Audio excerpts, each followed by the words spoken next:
All right, so we're going to be talking about radicals and rational exponents. And with this, we're going to talk a little bit about what a lot of folks think of as a square root. We could write like this. This is anything, what we think of this as, most people will think of this as a square root symbol, but this symbol is actually called a radical. And the number up here and to the left, kind of in the elbow of our radical, this number is called the index. So if we just have, and I'll just note this, if there is no, if there is nothing here, so say I've got like the square root of 16, a square root, there's kind of an invisible 2 here. If it's not noted, then it's automatically a 2.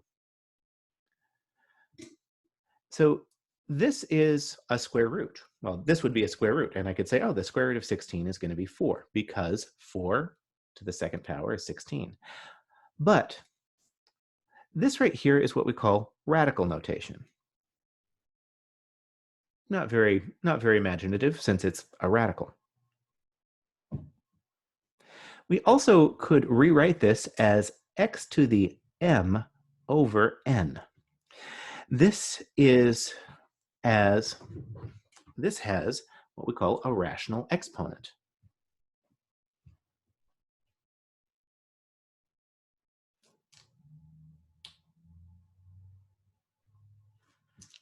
So this just gives us a little bit of some common language to work off.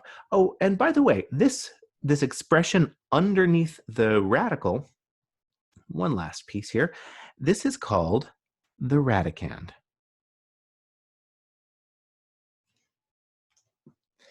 So let's talk a little bit about how we can go from expressions like this or this and then simplify them. And these can get interesting. So first off, let's start with something like, I'm going to start with simplifying a couple things like this. And I could do something like, say, oh, I've got the cube root of, say we've got the cube root of 125. This, I'm going to note that 5 to the third power is equal to 125. So this, when I simplify this is just going to be 5. We're done. Easy enough. Now, one of the things that you're going to see is, well, what happens if I do something like 125 not to the, well, actually, if I said this is to the 1/3 power, this is going to be the same thing as saying the cube root of 125. This denominator here becomes the index. So the denominator of the power becomes the index of the radical. So if I were to simplify this, I would say that's just 5. Easy enough. Now, let's take this one step further. Let's do something like, say, and I'm going to change this up a little bit. I'm going to do 64 to the 2/3 power. So what we're going to do here, the way I tend to rewrite this is I'm going to rewrite this like this, rather than say, we could, in fact, if I wanted to, I could, in fact, say this. I could say this is the cube root of 64 squared. Figure out what 64 squared is and then take the cube root of that. That's going to be messy. It's okay, but messy. Instead, what I would do is I would do something like this.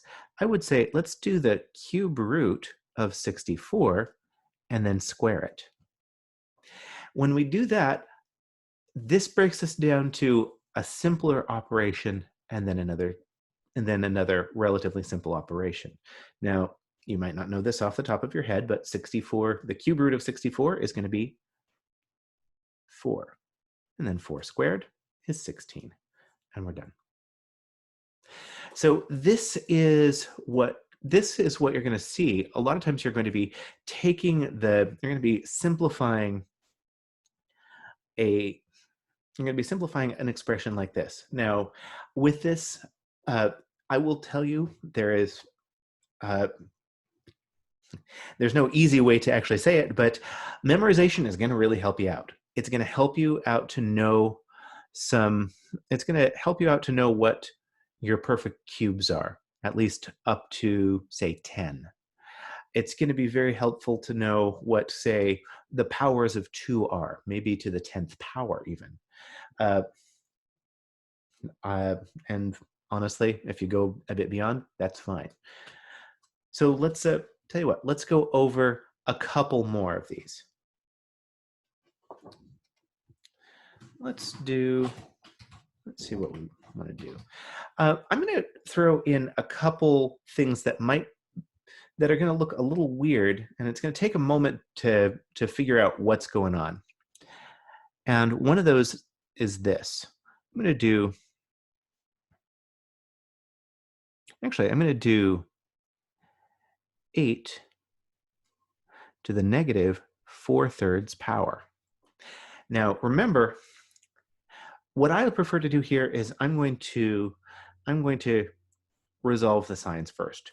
So I'm going to resolve the negative exponent.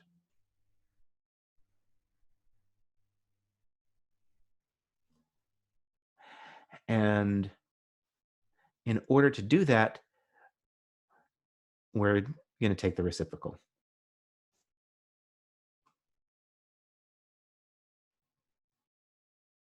So this is going to be 1 over 8 to the 4/3 power.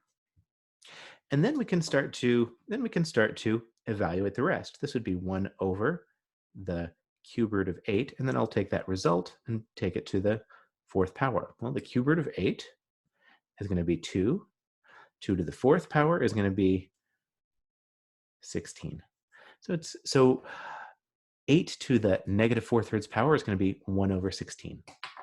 That's all I've got for right now.